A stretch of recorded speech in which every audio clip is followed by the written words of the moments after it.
Welcome back, everyone. Yesterday we had a video on learning the C major scale and all 7 patterns. And if you haven't seen that video, it should be right up here. But today I just wanted to get into something else that might be helpful for you guys.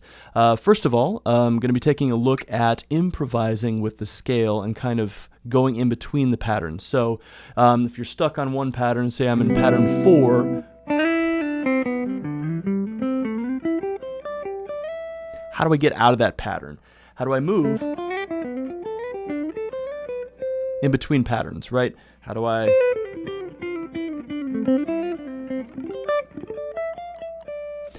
get in between those different patterns? So, and this is going to require us to have a daily practice routine for this particular scale exercise. And that's what I'm going to show you today.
So I have a metronome here at 70 beats per minute. And what we're going to be doing is we're going to be starting at the lowest available playing position. Okay, so that's going to be pattern 4 that we learned yesterday. Okay, so pattern 4, which is going to be starting on F, G, A, B, C, D, E, F, G, A, B, C, D, E, F, G, A. And what I'm going to do is I'm going to find the C note that's in there. So I have the C on the 3rd fret of the A string. And I'm going to walk it down to the lowest note on the scale, and then I'm going to walk it back up. And what I'm going to do is I'm going to do this twice with 8th notes, twice with triplets, and twice with 16ths. And so this is what that's going to sound like.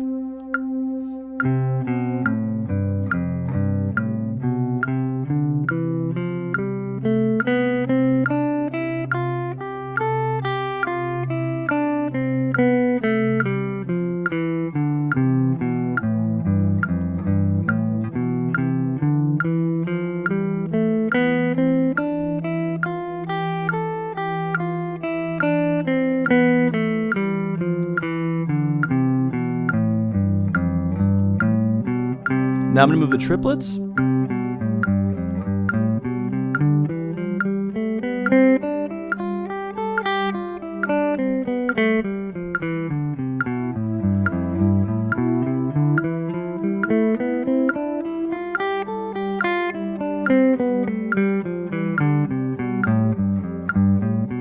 Now 16ths.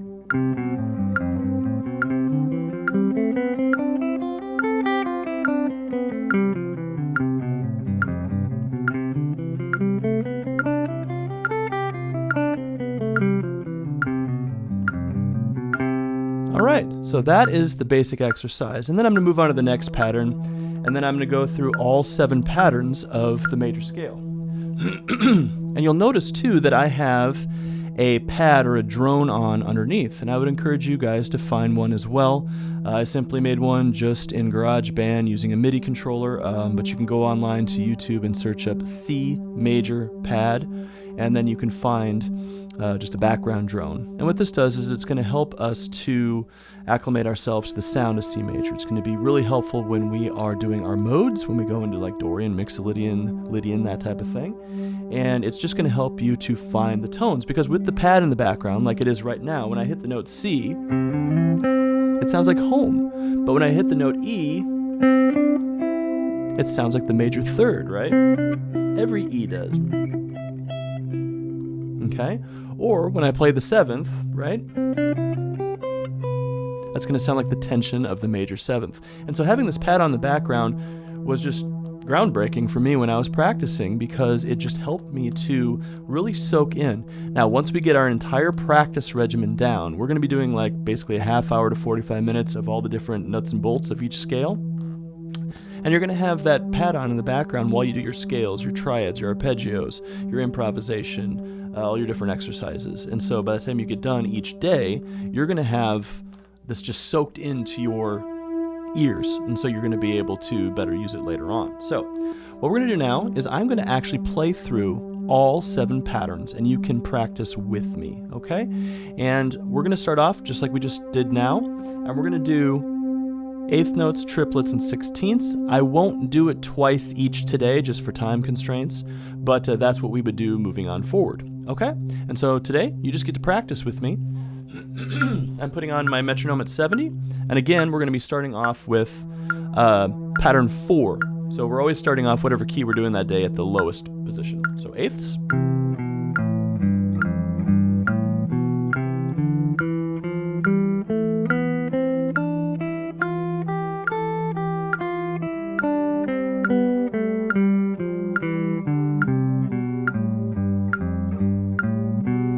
triplets,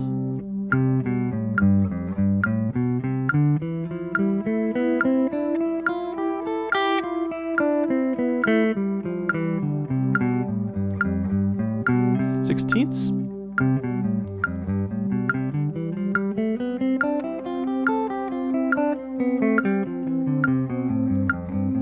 I'm going to go to pattern 5. So I'm starting on the C note with my first finger on the C note on the A string right here. So going down first.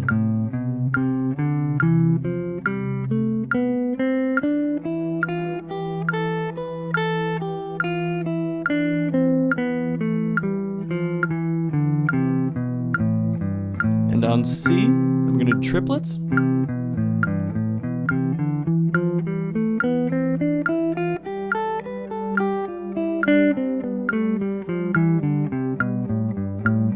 Sixteenths.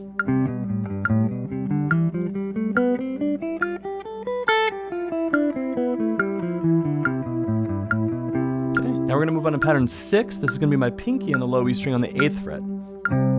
Eighth notes.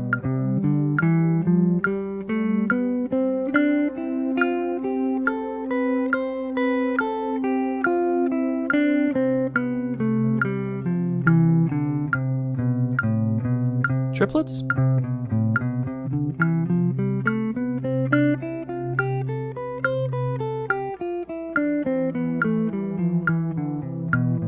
Sixteenths.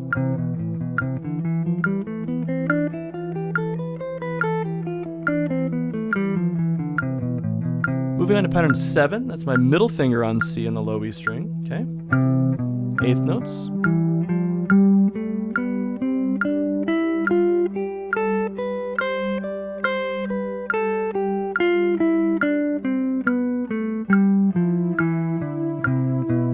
Okay, here's triplets.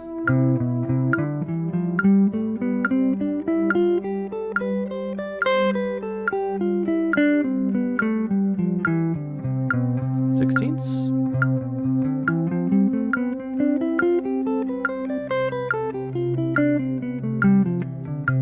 Moving on, pattern 1 with the first finger at the 8th fret, low E string. Here we go, eighth notes.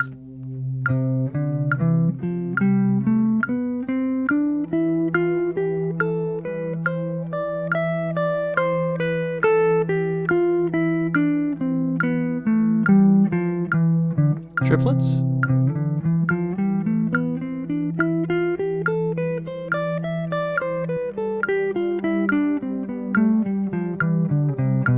Sixteenths.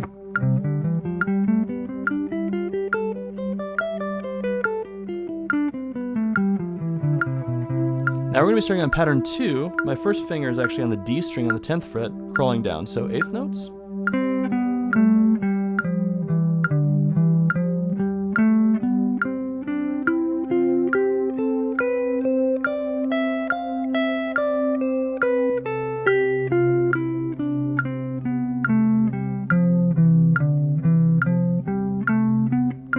Triplets.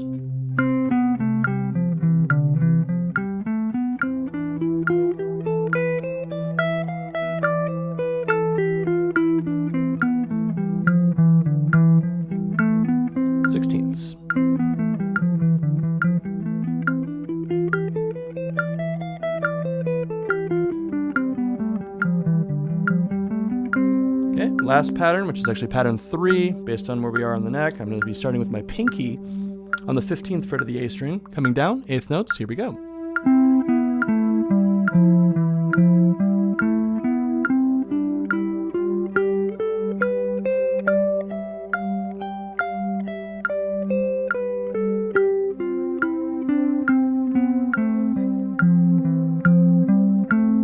Triplets.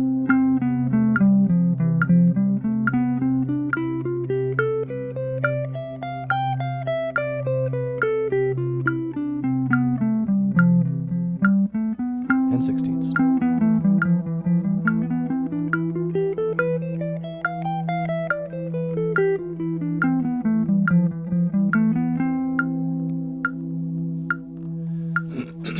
All right, so that is all the patterns. And just imagine if you were doing that twice. So instead of doing each 8th note segment once, you do it twice.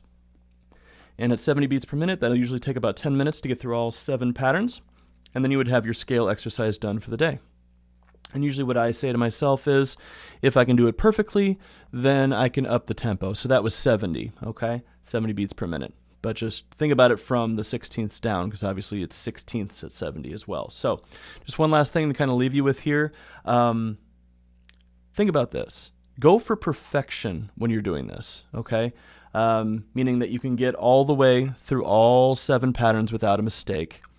A mistake in either fingering or in, any buzz or, fret noise or something like that, or in timing. And what I usually ask students is, if you can do that, then maybe you can do something more difficult. What I mean is that oftentimes students ask things like, why am I struggling with the Stairway to Heaven solo? Why am I struggling with the Hotel California solo or something like that? But they can't do this. And so it always made sense to me, if you can't do something like this, how do you expect yourself to play a whole song without a mistake? How do you expect yourself to play a more technical solo without a mistake? I think it's really revealing and something we should all take a look at. If you can't play a C major scale in all positions of the neck perfectly without a mistake, how are you going to play any song perfectly? Just something to think about. And one way that I find is really good to practice this is to record yourself. Just get your phone out and record yourself and see how many takes it takes to get a perfect take of the scales up the neck, okay? And then what we're going to be doing, so this practice regimen, just to let you know where we're going with all this, I do 12 days of major and its modes, okay? So I do all 12 major scales, cycle 4, so tomorrow would be F major, then it would be B flat major, E flat major, A flat major, right? And then it would be soaking my brain in each one of those. So tomorrow would be F major scales, F major modes, F major 7th chords, F major triads, F major arpeggios, F major sight reading, F major note recognition. And then the next day would be B flat major scales, B flat major arpeggios, B flat major triads, B flat major 7th chords, B flat major inversions, whatever it is. So 12 days of that, and then I do 12 days of melodic minor and its modes, 12 days of harmonic minor and its modes, and then I do 12 days of harmonic major and its modes, and then I do 6 days of diminished, and then I do 2 days of whole tone, and then I come back around to major. And this kind of practice regimen has really served me well to kind of retain all of this musical information under my fingers, and so that it's readily accessible whenever I need it. So hopefully that's helpful, and we'll see you next time. Peace.